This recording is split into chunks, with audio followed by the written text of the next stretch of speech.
Oh, Christmas.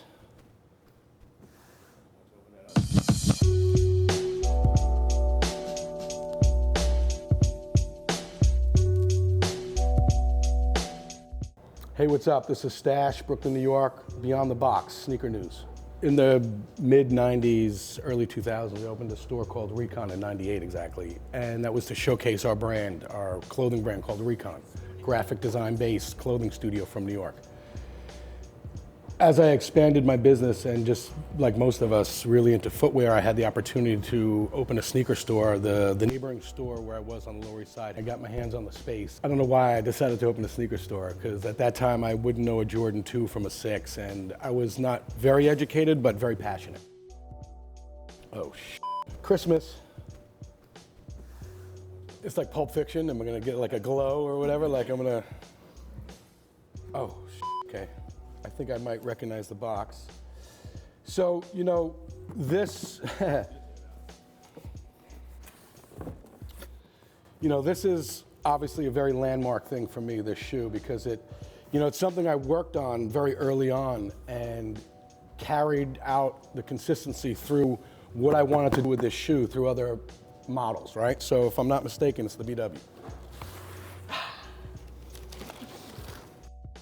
I mean, to this day, 2018, I'm still the biggest fan of this shoe and this model. If I had an opportunity today and never made a shoe and they would say, hey, what would you want to touch or work with? I would probably still put this in my top 5. When I was asked what I wanted to work on, there was a lot of dunks at the time, a lot of, the 180 was kind of popular, but when I asked for the BW, they were like, oh, like what's going on? And this shoe, because I'm a men's 9, I could wear a ladies 11.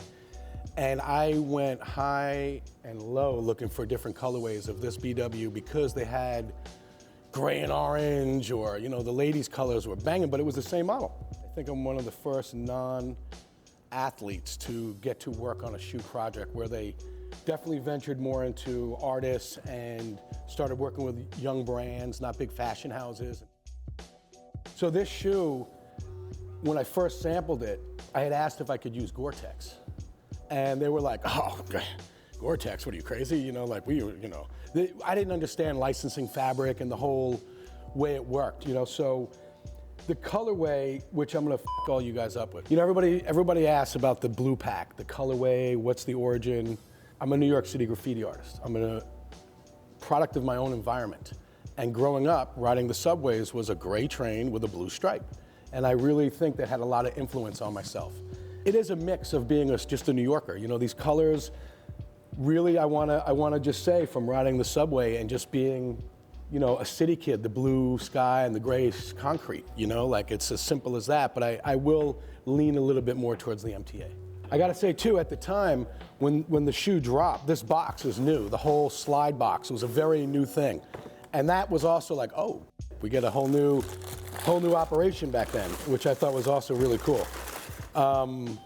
This shoe was part of a charity package, which was amazing to be able to be part of something that had a further component, you know what I mean? Versus just making the shoe. It was, money went to charity and Nike bigged it up. And we were, as artists, teamed up with musicians and actors that it was a 3 package. Halle Berry, and wasn't it Pharrell? During my pack, right? Because then Lenny Futura had a shoe, he did a blazer. And he was with Sarah Jessica Parker and Nelly or something. So I know Espo did one, right? He had the Air Force with the clear. He just, next level Espo, of course, he does his thing. For me, I gotta say, there's a lot of components on this shoe that I really like. I mean, just the rubber swoosh that comes around the back and, just its own one piece, little things like that, I really just blow me away. Going back to when I asked about Gore-Tex, ACG was very popular at the time, also a very big sort of outdoor sort of thing. And so Storm Fit, I believe, is their proprietary fabric. So we leaned on, Storm Fit to be able to get that Gore-Tex waterproof or water-resistant component that I was looking for. As a young designer, to get your name on anything was always very cool, but on the tongue of a Nike shoe, come on, that's crack right there. I mean, that to me, I still laugh wow, I did that. I wish I knew enough then to save myself 2 or 3 pairs. I didn't have the You know, if you came to my office the day the box showed up and you brought your man's got a pair just because we were celebrating. So the Nike BW, definitely killer shoe, dude. Yeah.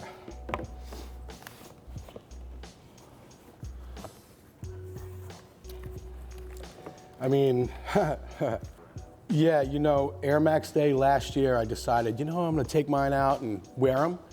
Slipped in the right foot, took the first step, the airbag gave out that day, like, you know, really sort of, all right, well, if it had to go on any given day, why not Air Max Day 2017? As the story developed and the friendship developed, I'd worked on some other projects in between, the AFX, Air Force, and some other stuff, but when I had the opportunity to do 2 shoes, they were like, would you do a pack? It just hit me, I was like, well, the blue pack, let's continue that story because that fabric, and quite honestly, I wore the shit out of those and I just wanted more shoes with that fabric. And I will say this about Nike, there's so many unsung heroes, the shoe developers that we work with get no love, no play. They're the guys that are over in Vietnam or Korea or Asia on the weekends, on the holidays, and they interpret what you send out and they give this sort of back. So to me, all this stuff is such an amazing process, but there's so many people that get no love. And I'm just gonna tell you like, hey, I don't know the names of the people that worked on my shit, but thank you so much because I wouldn't have the history I have today without your input. So that aside, you know, this came back and this f***ed everybody up for me and my crew. When the sampling came back, it was, like I said, unified with an Air Force One, right? So, you know, you're sitting there and you're just like, oh, like, which, I know I like this one, or I like, to me, I can't say enough about this shoe because the 95 was the next shoe from the BW that really had me on design where I was like, oh, I have 1 or 2 pairs. I have the flattened one and one that's still hanging on, but both mine still say sample. Because like I said, I wore my samples, and if you were in the office and you were my size, here, bro, oh shit, what up? I have friends of mine to this day be like, you crazy, bro. You gave out, like, I was like, I don't know. Like, I don't, you know, listen. It's interesting to look back at the model and what I did and to see how it's modernized, right? I mean, when I look at Nort, people didn't know what Nort meant. You know, it was Tron spelled backwards. I was a big avid Tron fan, and Sid Mead, the designer, if you look at the first Nort store, you can see, oh, shit, like, you know, I took a lot of design elements and little things, and even on the back wall of the glass, I had the Tron guy in wireframe etched into the glass in the original store. But back then, it wasn't about the narrative. It was like, yo, you got those in a 9? Nobody wanted the story. They just, yo, what's up with those, you know, NYC's mids you can only get in Foot Locker, UK? Do I? Oh, okay, I think we did, this is like 3rd time's a charm. So, you know, this shoe, like I said earlier, was one of the first shoes that I did with Nike. They asked me, what shoe do you want to work on? I was an avid Air Force One head. My first pair of AF1s, I got in '83. I had the original high that I kind of redid. Had the original AF1 highs, which were the shit back then, you know? And when I was asked to do a shoe, I wanted to do the same shoe. Same kind of suede with the mesh, but I wanted to put my touch on it, establish like my ability and why I was brought in to work on a shoe. And I'd just been developing this pattern, which is a spray nozzle pattern. To me, it was a way of saying graffiti art without b-boy characters or lettering or the obvious. I was trying to take iconography from within our tool chest and create. What they do nowadays, like the way people can reconstruct shoes, we were just like, here's your shoe, these are your fabric options, do you want to print, do you want to embroider? Oh shit, there's laser. Oh shit, you can. So we didn't have the opportunity to redesign shoes. We really just pimped your ride. So at the time, I wanted to be more really about the shoe, but let my little gleam be the thing that resonated, and that's what I tried to do. But it's still, I think, one of the only shoes besides a Jordan that came in a little suitcase. And unlike Jordan, mine had 3 different colorways for 3 different regions. We did New York, London, and Tokyo. And yeah, it was amazing. And so, I guess about 10 years later, they did the one night only event, which celebrated 25 years of Air Force One. And it was probably the craziest party I'd ever been to in my life, to this day. And it was literally a battle between the Mr. Cartoon Air Force One and the Air Force One I had worked on. And both Cartoon and I voted for each other. We're like, yeah, no, I got you. We're old friends, all of us know each other, you know, and it's just like a great laugh for us. But the Air Force One happened to win the event or the voting on that night, and so they recreated the shoe, which was called the One Night Only shoe. It had a one night only tag. Very similar to the first shoe, but I have to say, to me, it looked like a bootleg of the first one. I wasn't really involved on the redo of the shoe. They added metal eyelets and things I wouldn't have added. Still a great shoe, still honored, thank you so much. Not to look the gift shoe in the mouth, but it was a bit different. And they only gave the shoe to people that were invited to the party. Now you go another 10 years, maybe even longer, 12 years, 13 years later, they're celebrating 35-year anniversary, I guess 10 years later, celebrating the 35-year anniversary of the Air Force One. And I was asked to contribute or would allow them to redo the spray nozzle pattern because they felt it represented New York a bit without having to do that NYC logo that's so famous for them with the swoosh broken or whatever, John Jay's logo, whatever. And I was like, what? Yeah, no, hey, what? Oh, you got my attention. So at the end of the day, the shoe was produced to do a promo at Complexcon, celebrating Air Force One. This was a shoe that the sneakers app, SNKRS app, did a thing called Stash.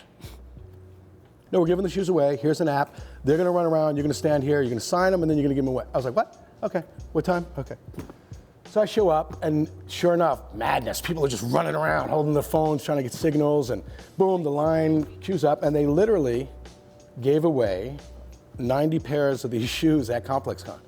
And I think I signed and shook everybody's hand that got one.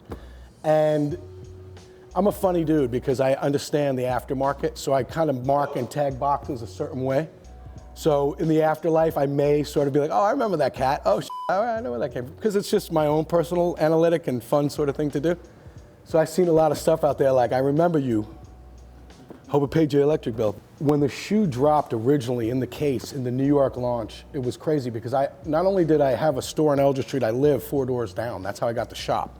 And I come out there, people lined up on the block. I was like, oh, I was walking out giving waters and hooking it up. And as the launch happened where we were physically starting to sell the shoes, a good friend of mine, Vinny Ponte, pardon me, a professional skater, a musician, good friend of mine who had a store called Rival here on the West Side. He comes just walking in the store. You know, there are people that like see the line and they're like, yeah, whatever. And you know, he was like, yeah, whatever. And he just happened to roll in. I know him quite well. And he's like, yo, I got this dude out here. He's rock-aware. He just got his chain. He's a producer. Turned out to be Kanye and Don C. You know, I was just in the moment of whatever. It was only after heads were like, you know who that was? You know who? I was like, I don't really care.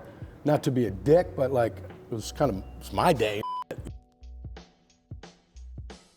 You gotta watch that new Ricky Gervais, you know that comedian Ricky Gervais, that Office dude? He got his thing on Netflix. You got online, go on. You're gonna lose your shit, B.